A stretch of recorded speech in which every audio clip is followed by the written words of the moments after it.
Oh, hello, Trish the Gong Gardener here, and this is an update about a post I posted 3 weeks ago about are worms good or bad in pots.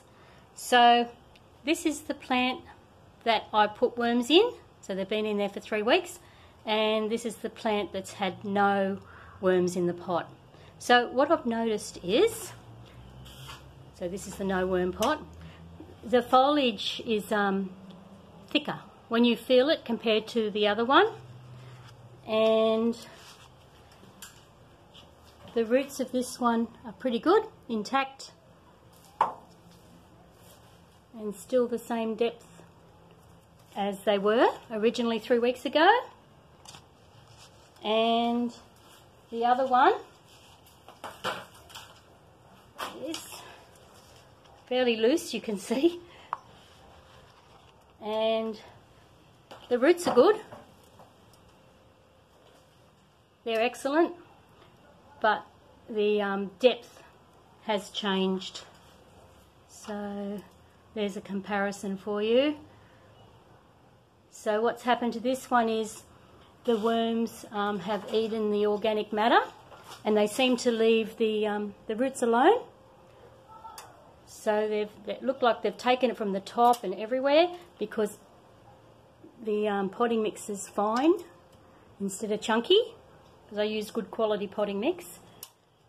But I'm surprised that the plant still looks okay, so maybe the worm wee is good for it. So what I'm going to do is I'm going to pot them both up into 6-inch pots.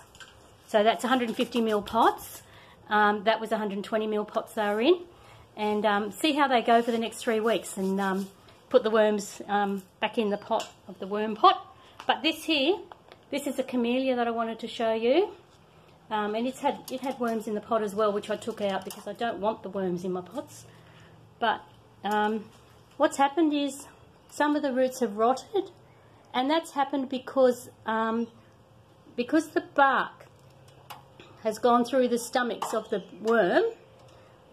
It's become very fine, and camellias really don't like that. So yeah, it should be nice and chunky and allow the water to drain. But what's happened is, yeah, it's broken down in the worm's stomach, and what happens then is you get root rot because too much water sits in the bottom of this pot, and no air. So the roots like to breathe, they need the air pores in there. So yeah, I took the worms out of here, so this plant should be right when I repot it in spring. So we all know that worms are good in garden soil, but yes, it doesn't seem like they're good in pots. Okay, thanks, subscribe if you like it. Bye.